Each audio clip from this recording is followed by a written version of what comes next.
itu adalah produk manusia. Karena dia produk manusia, maka bisa jadi salah, bisa jadi benar. Nah, sesuatu yang didasari dengan ijtihad, maka ketika salah mendapatkan pahala satu, ketika benar mendapatkan pahala dua. Dan tafsir ini pasti ada banyak perbedaan, pasti ada banyak perbedaan, gitu. Dan saya ingin, ini kan semuanya pada dosen. Mungkin kalau melihat penafsiran dari sisi ilmiah pasti sudah banyak. Kami ingin menghidupkan tafsir sebagaimana yang diinginkan oleh Muhammadiyah, yaitu menghidupkan etos, gitu kan, menghidupkan keimanan, menghidupkan etos kerja, etos ibadah. Jadi kita dimulai dari tafsir itu, kalau kita nanti bersama-sama membaca bahwa penafsiran itu ditujukan ke kita, bukan ke orang lain. Ketika kita membaca ayat Al-Quran, maka ayat Al-Quran itu ditujukan ke kita untuk memperbaiki diri kita, bukan untuk memperbaiki orang lain. Jadi ada tadabbur gitu. Jadi secara umum dulu ya, sebelum saya masuk Al-Quran ya, metode Al-Quran itu menafsirkan Al-Quran secara umum ada empat, ada banyak, ada tahlili. Tahlili itu secara detail seperti yang dalam di tafsir At-Tanwir itu. Ada ijmali, ijmali itu yang kayak yang pokok-pokok saja yang ditafsirkan begitu. Seperti tafsir Jalalain, ada yang mukoron gitu kan, ada untuk yang perbandingan, kemudian ada yang maudhu'i. Nah, tafsir Muhammadiyah ini ada tafsir yang unik sekali. Saya menemukan metode baru, yaitu hasil penelitian di tafsir At-Tanwir. Unik sekali metodenya. Saya kasih nama metode metode tajdidi, perpaduan antara tahlili dan maudhu'i. Nah, corak corak ini banyak. Corak itu tergantung kemampuan penafsirnya. Ada yang ahli dalam fikih, maka penafsirannya adalah fikih. Ada ahli dalam ilmu sains, maka penafsirannya nanti cenderung kepada sains, tafsir ilmi. Ada yang filsafat, kemampuannya, maka penafsirannya cenderung kepada penafsiran falsafi. Gitu. Jadi, itu bagian daripada corak. Nah, kita tidak seperti itu, Bapak, Ibu yang dirahmati oleh Allah. Kita ingin menghidupkan agar Al-Quran yang kita baca ini bisa menghidupkan kita. Jadi pakai bahasanya dalam menafsirkan adalah bahasa kita gitu. Sebelum saya bahas tentang surat Al-Fatihah, kita bahas tentang keutamaan dari surat Al-Fatihah. Surat Al-Fatihah ini surat yang sangat luar biasa mulianya. Jadi surat ada beberapa keistimewaan dalam surat Al-Fatihah yang keistimewaan itu tidak pernah ada di kitab yang lainnya. Satu, surat yang paling mulia. Jadi surat yang paling mulia. Jadi ada beberapa surat, ada beberapa ayat. Nah, kalau surat ayat kursi itu termasuk ayat yang mulia. Nah, ini surat karena kalau ayat kursi kan termasuk bagian daripada Al-Baqarah. Ini satu surat full. Ala u'allimuka a'dhama suratin fil Quran qabla an takhruja minal masajid. Jadi Rasulullah Shallallahu Alaihi Wasallam itu beliau maukah kau aku ajarkan engkau surat yang paling agung dalam ketika beliau mendapati seorang muridnya atau sahabat. Jadi saya itu termasuk orang yang mengkritik pondok-pondok tahfidz yang dia itu ketika mondokkan anaknya, ketika dia didik itu pakai target saja. Ini kesalahan. Target betul, tapi yang paling utama itu tirulah Nabi. Gitu. Yang paling utama adalah bimbingan. Rata-rata pondok tahfidz itu kesalahannya adalah anak suruh ngapalkan sendiri, dibiarkan sendiri begitu. Rata-rata seperti kayak gitu. Kemudian setelah itu anak-anak harus baru setor kayak itu kesalahan. Kalau kita belajar dari Rasulullah tidak seperti itu. Rasulullah itu mengajarkan waktu-waktu menghafalkan Al-Quran. Nah, ketika Rasulullah mengajarkan Al-Quran itu anak-anak itu dalam pantauan dalam bimbingan beliau. Gitu. Jadi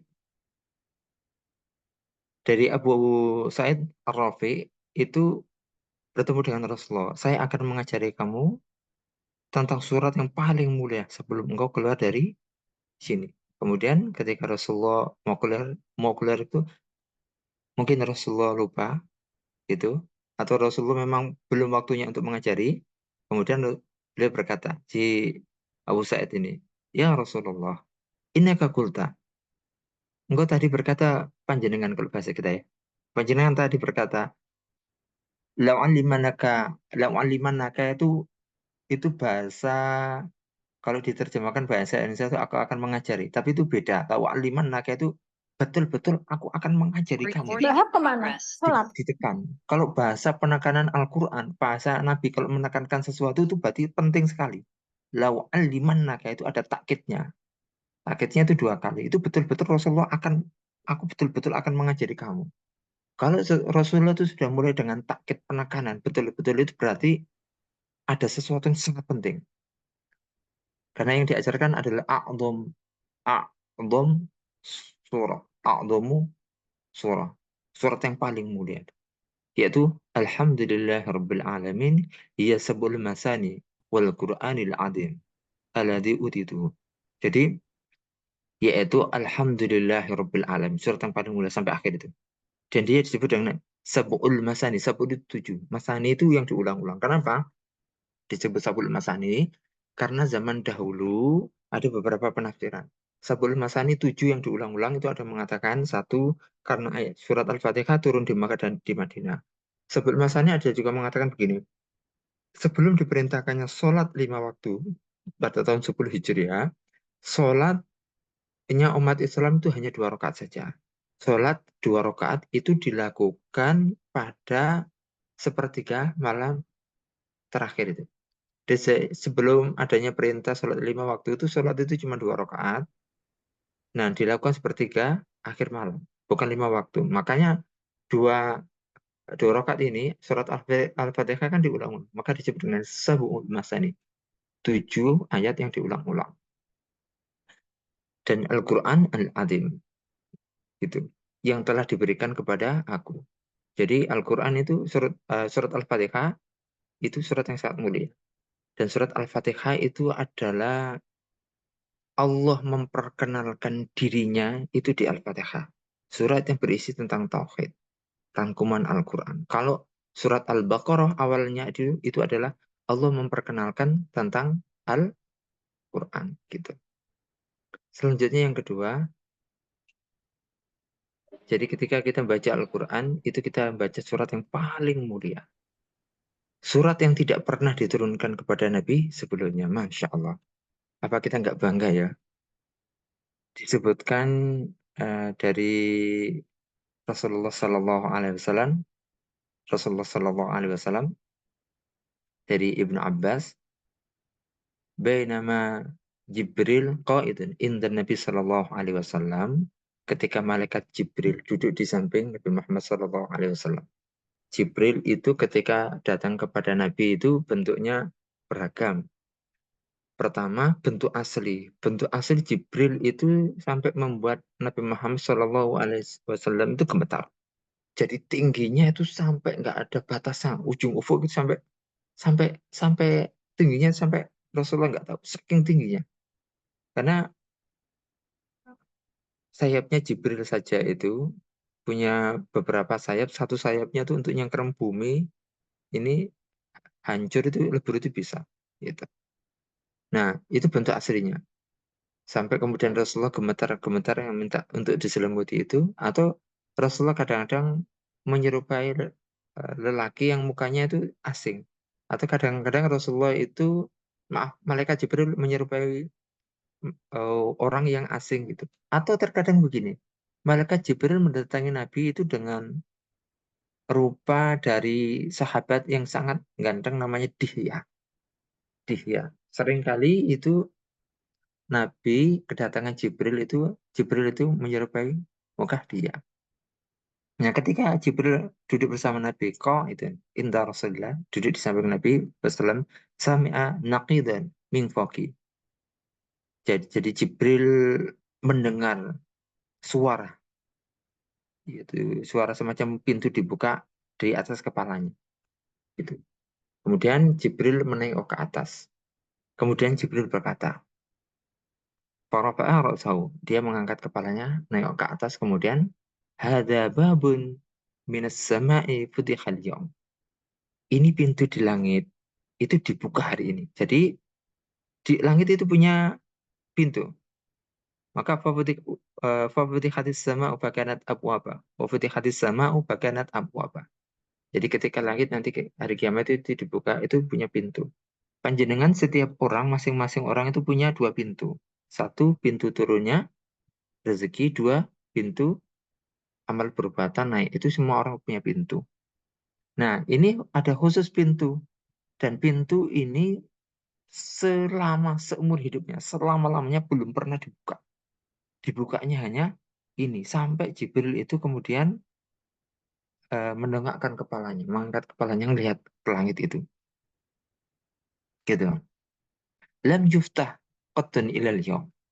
Jadi tidak pernah pintu itu dibuka sama sekali. Kecuali hari ini.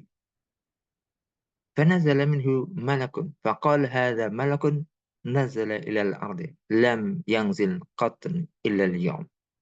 Ada malaikat yang turun dan malaikat ini belum pernah sama sekali turun ke bumi.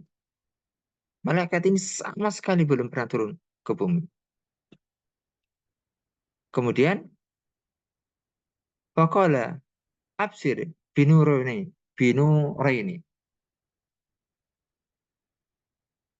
Kemudian Jibril berkata, ini adalah malaikat yang tidak turun tadi kan, yang sebelumnya sama sekali tidak turun. Maka Jibril berkata, bergembiralah atas dua cahaya yang diberikan kepada engkau. Dan belum pernah diberikan kepada Nabi sebelum. Jadi, absyiri binuraini utitahuma lam yu'tahuma nabiyun qablaka. Masya Allah, ini luar biasa.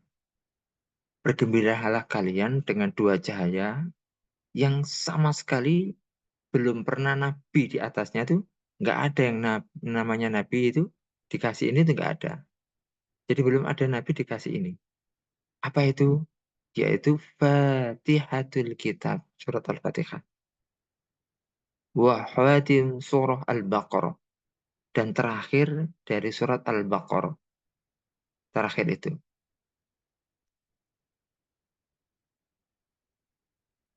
Maka lan taqra bi harfin minhuma illa a'titahu. Jadi tidaklah kamu membaca satu huruf dari dua huruf kecuali pasti akan diberikan kepada kamu. A'titahu. Jadi Bapak Ibu yang dirahmati oleh Allah, kita ini mendapatkan hadiah. Nanti suatu saat akan saya bahas akhir dari surat Al-Baqarah itu nanti. Nanti kita akan bahas. Tapi saya fokus ke ini saja dulu. Ini karena bahasanya itu memerlukan bahasan yang panjang sendiri juga itu. Itu dari doa Nabi itu. Itu bahasan yang memerlukan itu hadiah. Akhir dari surat Al-Baqarah itu hadiah untuk kita. Betul-betul untuk hadiah kita. Yang syariat zaman dulu itu belum pernah mendapatkan hadiah seperti itu. Nabi Adam, Nabi Musa dan umatnya, Nabi Isa dan umatnya nggak pernah mendapatkan hadiah dari itu. Nanti kita akan bahas itu, pembahasannya akan panjang. Nah ini juga akan panjang. Jadi Bapak Ibu yang dirahmati oleh Allah, Al-Fatihah dan akhir surat Al-Baqarah itu adalah hadiah dari Allah. Dia betul-betul hadiah dari Allah. Yang Nabi dahulu tidak ada. Kok bagaimana sih kok yang dimaksud dengan hadiah gitu kan? Betul Bapak Ibu. Nanti kita akan bahas kok itu kok disebut dengan hadiah. Istimewa sekali gitu. Nah itu istilahnya kita akan membahas tentang bentuk hadiahnya itu apa. Yang ketiga, Al-Fatihah disebut dengan Ummul Qura atau induk Al-Quran. Jadi induk atau ibu kalau bahasa kita ibu atau bahasa Jawanya itu babon lah. Induk disebut kapal induk karena kapal besar. Disebut Ummul Qura induk Al-Quran karena seluruh surat, seluruh ayat Al-Quran itu menginduk ke situ. Maka disebut Ummul Qura. Ini salah satu yang mengatakan demikian adalah Ibnu Qayyim Al-Jauzi, murid dari Imam Ibnu Taimiyah. Disebut dengan induk Al-Quran, ibunya Al-Quran. Karena semua ayat-ayat yang lainnya itu menginduk kepada Al-Quran. Jadi Al-Quran itu ada konklusi, Al-Fatihah adalah konklusi dari Al-Quran. Ini, Allah menjawab setiap orang yang membaca Al-Fatihah. Nah, inilah bentuk keistimewaan surat Al-Fatihah yang tidak pernah diberikan kepada umat sebelumnya. Ada kitab Taurat, Zabur, Injil, gitu kan? Kemudian ada suhuf. Setiap nabi itu punya sohifah, suhuf. Suhuf Ibrahim wa Musa. Suhuf itu lembar-lembar catatan, gitu. Nah, kita harus bisa membedakan nabi dan rasul. Kalau dulu kan disebut, kadang-kadang kita pernah belajar, nabi itu siapa? Nabi itu orang yang dia dikasih, ini pemahaman yang salah yang harus kita luruskan, yang mendapatkan perintah tapi tidak boleh apa itu menyebarkan. Ini mungkin bahasa kiasan kita salah memahami. Jadi bedanya nabi dan rasul, semua rasul pasti nabi. Kalau nabi belum tentu rasul. Jumlah rasul sekitar 300-an ribu, 13-an gitu. Jumlah nabi sekitar 13-an ribu gitu. 13 313-an ribu, 313-an ribu sekitar, kurang lebih begitu. Rasul itu diutus dengan syariat baru. Kalau Nabi diutus tidak dengan syariat baru, tapi mengikuti syariat Rasul sebelumnya. Itu bedanya. Rasul diutus dengan syariat baru. Nabi diutus, tetap Nabi juga menyampaikan, tapi tidak dengan syariat baru. Syariatnya mengikuti Rasul sebelumnya. Nah, semua Nabi, jumlahnya yang 300 ribu itu, satu pun di antara mereka tidak ada yang dikasih hadiah surat Al-Fatihah. Gitu. Bentuknya bagaimana? Ini loh bentuk keagungan yang disebut surat yang paling mulia, yang disebut dengan hadiah untuk kita. Kenapa? Karena Rasulullah Shallallahu Alaihi Wasallam bersabda, kalau Allah Azza wa Jalla, kalau ada hadis ya, kemudian kalau Allah Azza wa Jalla itu berarti hadis qudsi, karena hadis qala Rasulullah Shallallahu Alaihi Wasallam atau Rasulullah Shallallahu Alaihi Wasallam yaqul, Rasulullah berkata, qala Allah Azza wa Jalla, Allah Azza wa Jalla itu berfirman. Artinya hadis qudsi. Ini tanda-tandanya hadis qudsi. Hadis qudsi itu apa? Hadis qudsi itu hadis yang itu berasal dari Allah, yang lafadznya dari Rasulullah. Pelafatannya itu dari Rasulullah, redaksinya dari Rasulullah, tapi itu dari Allah. Allah yang mengatakan maksudnya. Tapi itu redaksinya dari Rasulullah.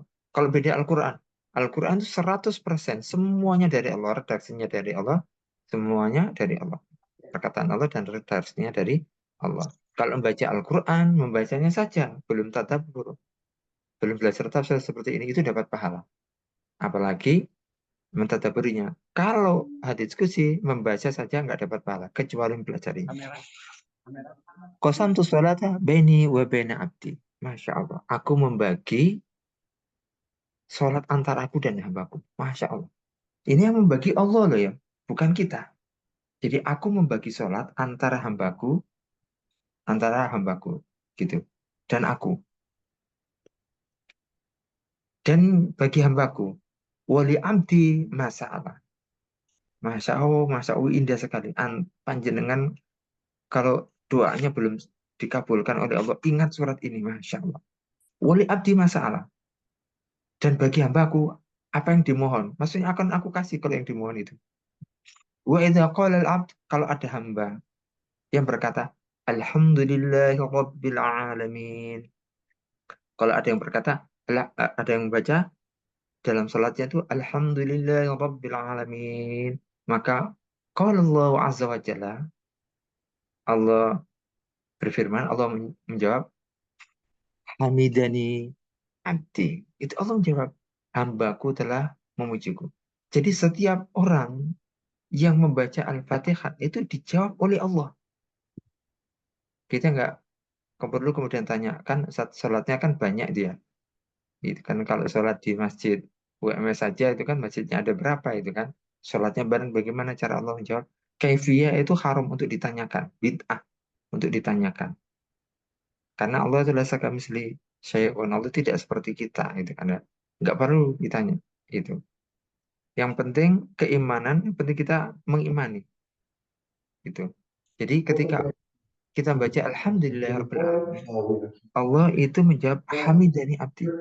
Hambaku telah memujiku. Masya Allah.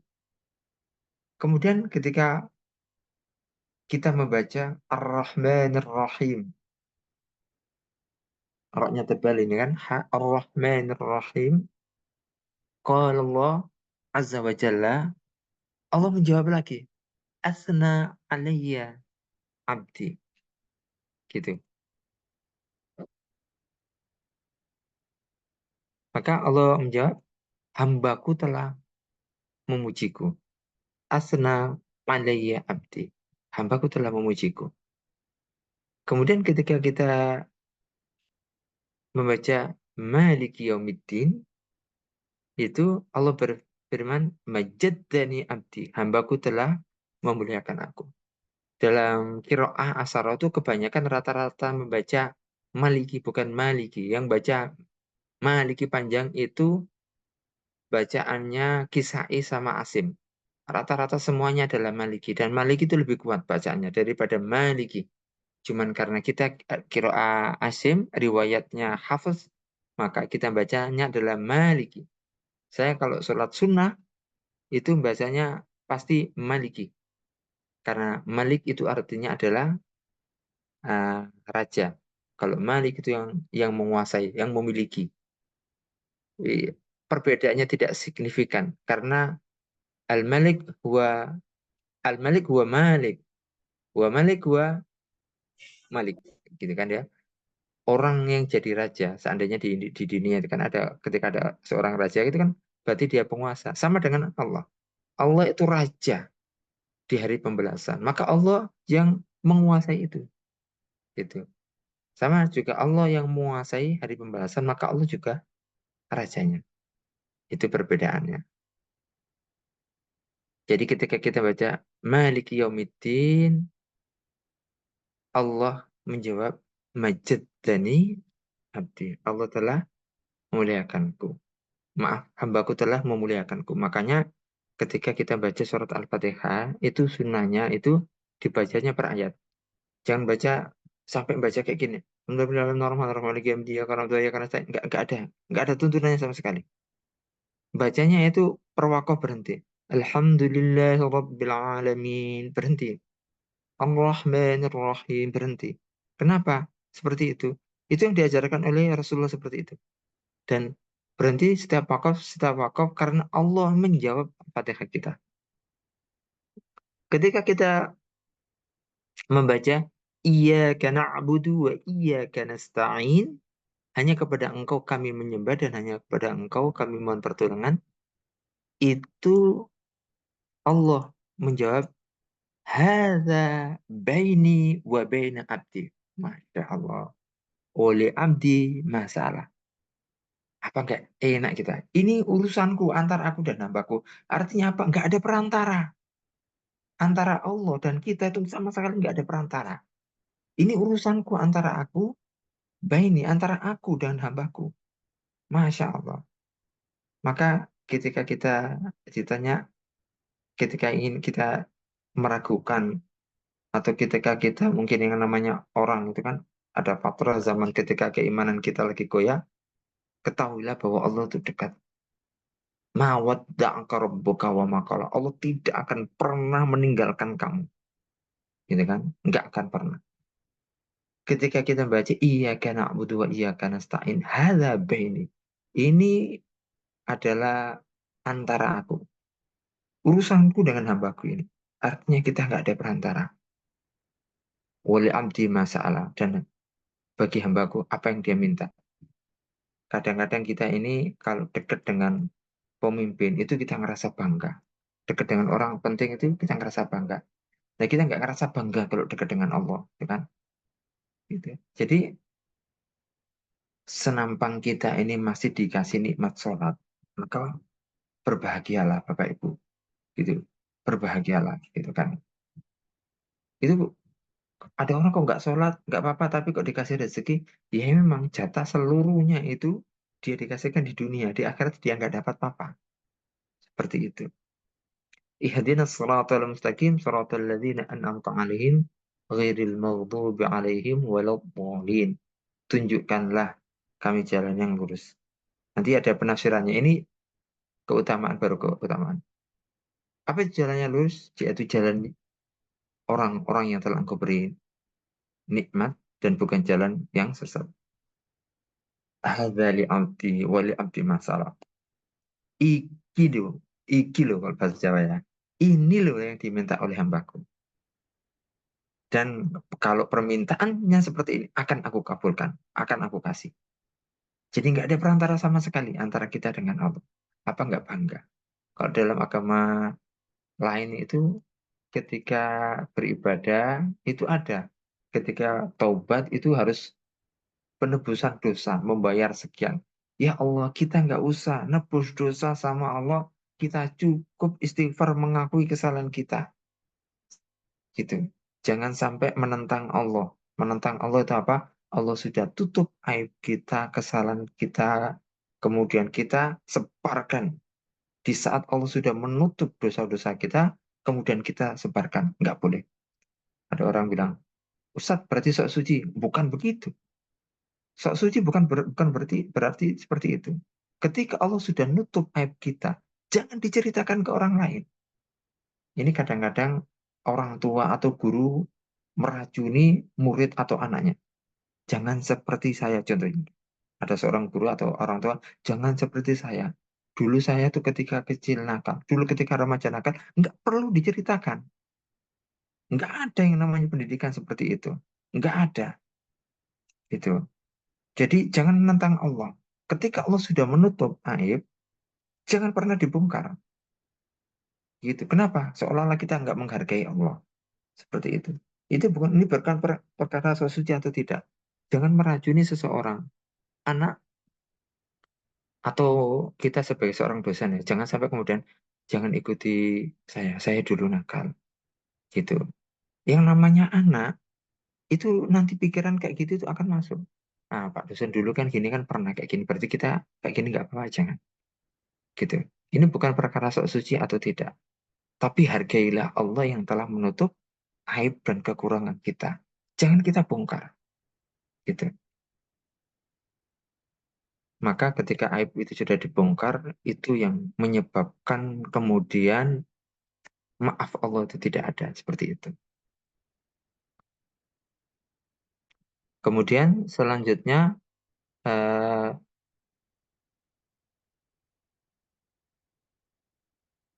Al-Fatihah itu bagian daripada surat Al-Fatihah. Jadi ketika kita membaca surat Al-Fatihah itu Allah menjawab.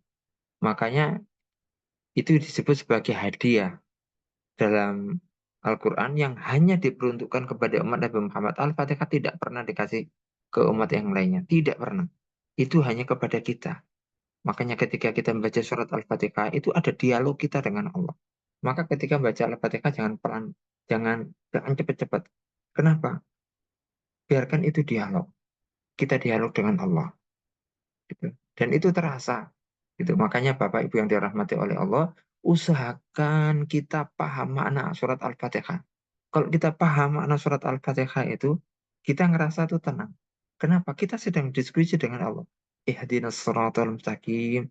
Ihdina, tunjukkanlah kami ke jalan yang lurus. Jangan sampai kita sholat berpuluh-puluh tahun, sedangkan makna arti dari surat Al-Fatihah sendiri kita nggak tahu. Kita nggak ngerasa nggak ada diskusi. Kenapa? Karena kita nggak paham. Padahal itu diskusi kita dengan Allah. Allah membuka dialog itu. Seperti itu. Kemudian, eh, surat Al-Fatihah itu disebut juga dengan sebagai solat, sebagai surat yang dimana itu ketika kita tidak membaca dalam solat maka tidak sah. Ini ada ikhtilaf ini. Jadi surat Al-Fatihah itu disebut juga dengan as-sholah. Kenapa? Karena itu yang kita baca. Dan ketika kita membaca, maka kadang disebut dengan Al-Kahfi juga. Bukan Al-Kahfi, tapi Al-Kahfi. Yang cukup. Artinya surat Al-Fatihah. Kita sholat ya. Baca surat Al-Fatihah. Kemudian Setelah itu langsung ruku, itu kita sah tanpa baca surat-surat pendek. Karena surat-surat yang lainnya selain Al-Fatihah itu hukumnya adalah sunnah. Tapi kalau kita sholat kemudian tanpa baca surat Al-Fatihah, maka itu tidak sah. Nah, ada ikhtilaf di antara para ulama ini. Ada ikhtilaf, gitu. Kalau dari Abu Hurairah ini menyarankan ketika kamu sholat, itu baca saja. Kamu jadi makmum, kamu tetap baca Al-Fatihah. Itu yang dipakai Imam Syafi'i. Kalau dan yang lainnya tidak. Kenapa? Karena julal imamu liyuk tamabih. Fa'idha qara'a faqra'u. Fa'idha saja fasjudu. Fa'idha qara'a fansitu. Jadi ketika imam itu dijadikan untuk dirujuki atau untuk diikuti. Ketika imam itu sujud, ikuti sujud. Ketika ruku, ikuti ruku. Ketika imam membaca Al-Quran, sudah. Ansitu. Ansitu itu diam. Gitu. Karena kiroahnya imam adalah kiroahnya makmum. Dalil yang menunjukkan, maka saya setuju yang dikemukakan oleh Muhammadiyah itu, bahwa makmum itu tidak perlu membaca surat Al-Fatihah. Adapun kalau di antara panjenengan kemudian nggak serg, yang namanya nggak serg itu nggak apa-apa. Saya beberapa kali itu, iya di diskusi Muhammadiyah itu, eh, Ustadz saya tuh tahu kalau di Muhammadiyah itu makmum itu tidak diwajibkan baca surat Al-Fatihah kan, kayak gitu. Tapi saya tuh nggak serg gitu kan. Nah kalau itu ada masalah nggak serg ya monggo nggak apa-apa. Jadi ketika makmum itu diam ketika imam baca. Karena kiraannya imam itu kiraannya makmum juga. Dalilnya apa? Ketika ada sahabat Shallallahu Alaihi Wasallam terlambat sholat itu, kemudian dia ruku, langsung ruku itu, maka fakot ad rokta rokaat. Kamu telah mendapati satu rokaat. Ini saya jelaskan ketika imam sedang ruku, ruku ya, ruku posisi ruku seperti ini, kemudian kita terlambat, kemudian langsung kita ruku, maka itu ad rokaat. Kita mendapatkan satu rokaat. Nah, ini kesalahan kadang-kadang ketika imamnya sedang ruku gini, posisi ruku, track, kemudian kita baru datang, imamnya sami Allah, tapi makmum yang lainnya, kawan-kawan makmum yang lainnya masih ruku, imamnya sudah naik, itu kita tidak mendapatkan satu rakaat karena kita mendapatinya posisi imamnya sudah sami Allah. Walaupun kawan-kawan yang lainnya masih posisi ruku. Nah, saya menjelaskan, maka itu orang itu kan sahabat Nabi itu kan nggak baca apa-apa, cuman Allahu Akbar langsung ruku. Kok Nabi bersabda pada dia, kamu sudah mendapatkan satu rakaat karena mendapati imam ruku, kan begitu. Nah, inilah salah satu dalil di antara beberapa dalil bahwa bahwa ketika imam membaca surat Al-Fatihah itu, maka kita mendengarkan sejatinya itu kita membaca, maka itu tidak perlu membaca, gitu. Ada juga yang mengatakan tetap perlu membaca. Itu dalam madzhab Imam Syafi'i. Kalau di Muhammadiyah eh, tidak. Karena itu ikhtilaf di antara para ulama. Seperti itu. Surat Al-Fatihah juga disebut dengan surat Ruqyah. Dalilnya apa?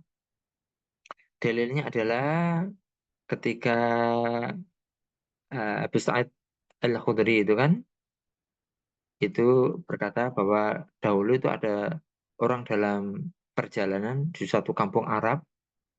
Kemudian orang orang Islam itu dalam perjalanan itu minta untuk dijamu dulu, belum ada hotel ya.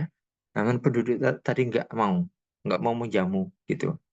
Kemudian kemudian para sahabat itu karena tidak mau, maka sahabat itu akhirnya tidak mampir gitu. Kemudian tiba-tiba ada orang di antara mereka bertanya, apakah di antara kalian ada yang bisa meruqyah? Jadi melakukan pengobatan ruqyah gitu kan, ruqyah gitu kan. Kenapa? Karena salah satu pembesar atau kepala suku mereka itu kena sengatan eh, binatang. Jadi padang pasir itu sengatan, apa itu namanya? Sengatan binatangnya itu berbeda. Bisanya itu jauh lebih parah dibandingkan bisa kita. Bisa-bisa sama-sama binatang, sama-sama kalajengkingnya itu dalam penelitian katanya kalecek yang seperti yang padang pasir itu lebih lebih membahayakan seperti itu. Kena demam lah intinya. Kemudian lalu ia mendatangi pembesar tersebut dan meruqyahnya, meruqyah dengan baca Al-Fatihah. Qadarullah atas izin Allah sembuh dengan dibacakan Al-Fatihah tadi. Kemudian orang itu diberikan seekor kambing. Dalam beberapa riwayat ini bukan seekor kambing, diberikan beberapa kambing.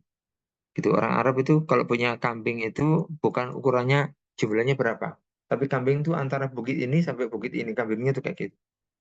Jadi bukit jadi jumlah kambingnya tuh antara bukit ini sampai bukit ini. Jadi nggak ada jumlahnya lagi, saking banyaknya. Dalam riwayat yang lainnya itu dikasih beberapa. Kemudian orang itu menceritakan kepada Rasulullah. Kemudian, wahai Rasulullah, aku tidaklah meruqyah kecuali dengan surat Al-Fatihah. Kemudian Rasulullah Shallallahu Alaihi Wasallam senyum. Senyumnya Rasulullah itu ulama itu ada indikasi hukum fikihnya. Tidak seperti kita gitu kan ya. Tapi beda. Rasulullah itu ketika senyum atau ketika diam itu indikasi fikihnya berbeda. Nah, ketika Rasulullah diam, berarti itu menandakan berarti seperti itu boleh. Dan Rasulullah yang kedua, Rasulullah senyum boleh, kemudian Rasul berkata, bagaimana engkau bisa tahu Al-Fatihah adalah surat Ruqyah? Kok kamu kok tahu Al-Fatihah itu surat Ruqyah? Gitu kan ya. Kemudian beliau berkata begini, ini, ambil kambing tersebut dan potong, kemudian aku ambil bagian untuk aku.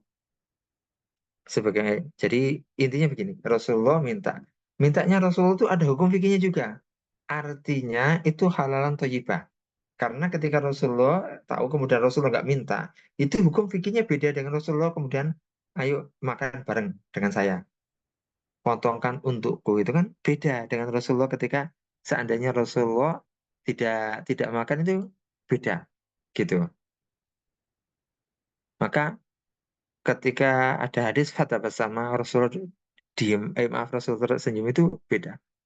Maka kemudian khudu minhum wadribuli itu saya kasih bagian. Orang tidak tahu mungkin dikira Rasulullah itu minta, bukan. Rasulullah bukan perkara minta atau tidak. Rasulullah ingin menunjukkan bahwa dari hasil ruqyah itu halal. Karena beda dengan Rasulullah ingin memberitahu beda ini dengan hasil kayak perdukunan semacam, semacam kayak gitu. Itu beda gitu. Jadi intinya di situ. Ini kita sampai jam berapa? 13.30 ya. Ini baru awal surat Al-Fatihah. Enggak, Ini Ustaz. Sampai kita langsung tanya 13.30. jawab atau gimana? Enggak, Ustaz. Kita ke sesi tanya jawab. Nonton nggih? Semoga kalau sekiranya ada tanya jawab, kalau nggak ada langsung lanjutkan. Monggo Bapak Ibu yang ingin bertanya bisa langsung menyalakan mic-nya. Nggih. Monggo. Saya Ustaz.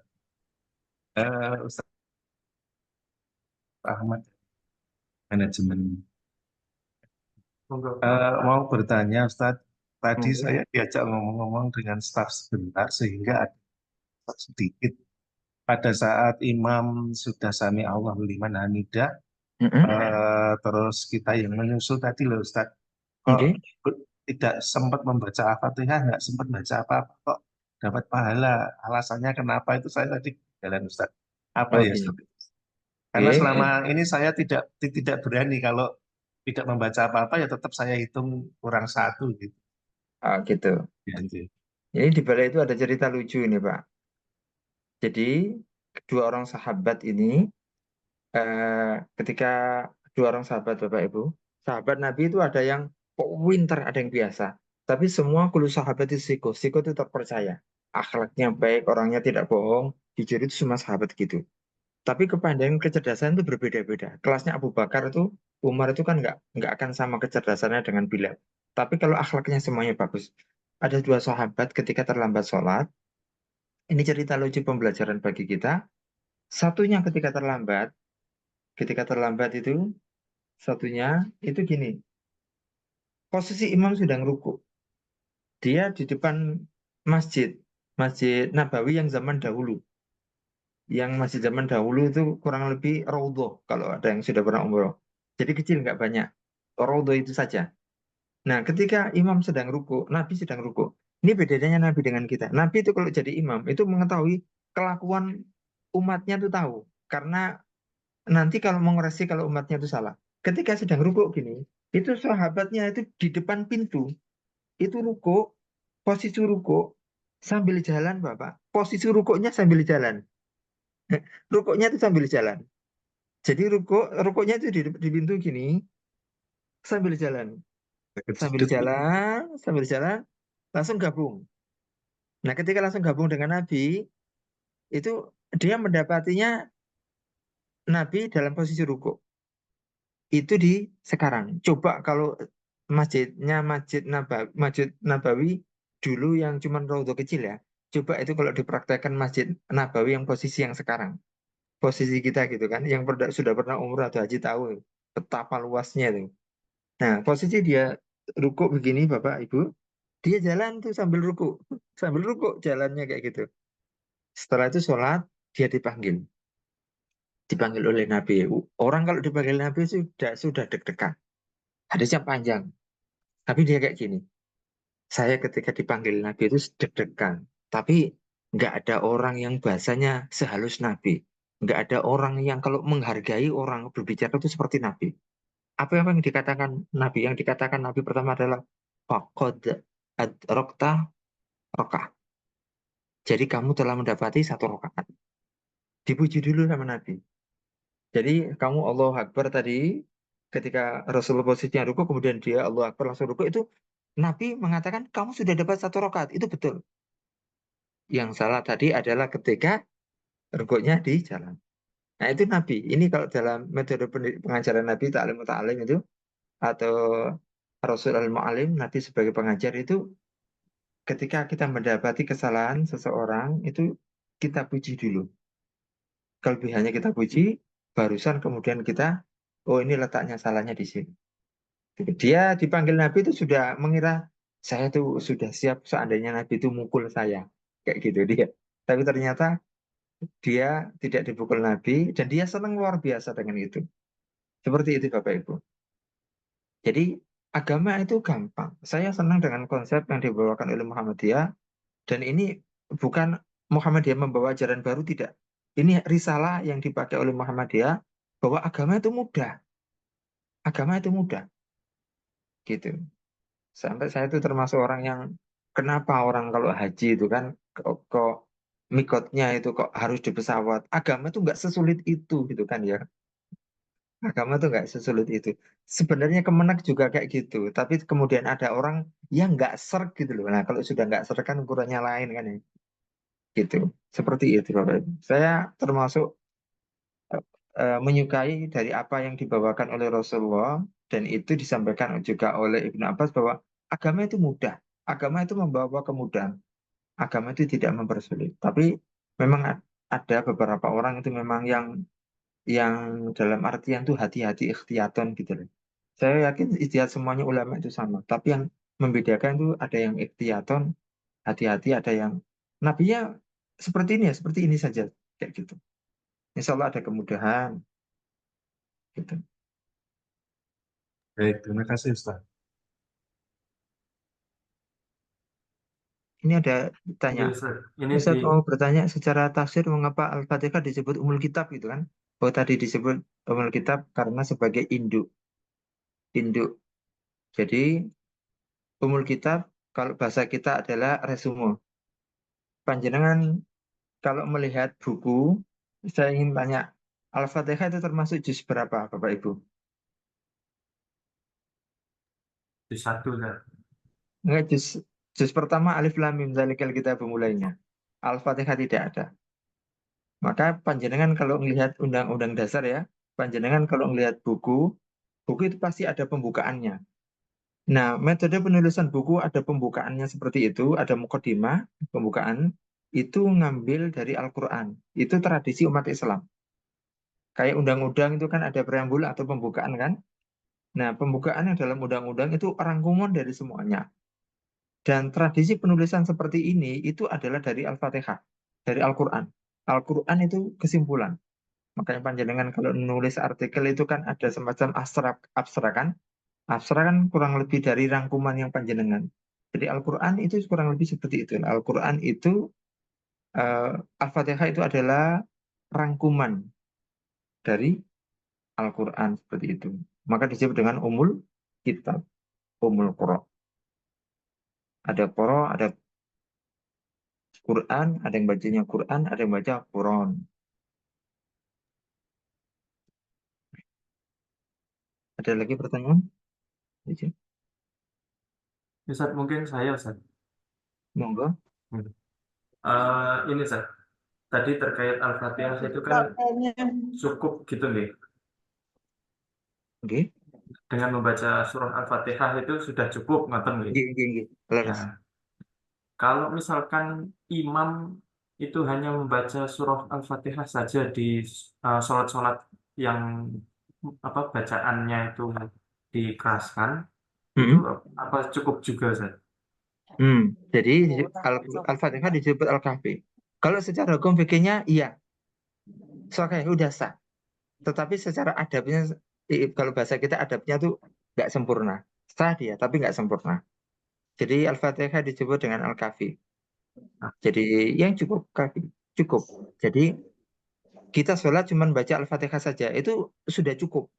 Cukup kan belum sempurna. Kayak nilai ujian C itu kan sudah cukup ya.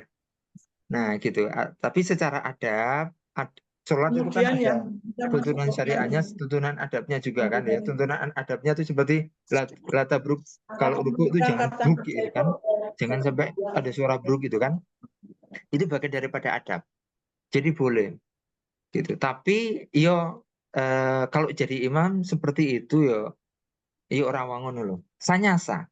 Seandainya panjenengan baca sholat kemudian terburu-buru dalam artian kok maaf anaknya kok nangis gitu, cukup baca yang itu sholat sendirian kemudian cukup baca yang pokok itu nggak apa-apa gitu kan. Tapi kalau jadi imam contohnya imam sholat Jumat gitu kan di Masjid Sunan Rais kemudian baca itu nanti jadi geger.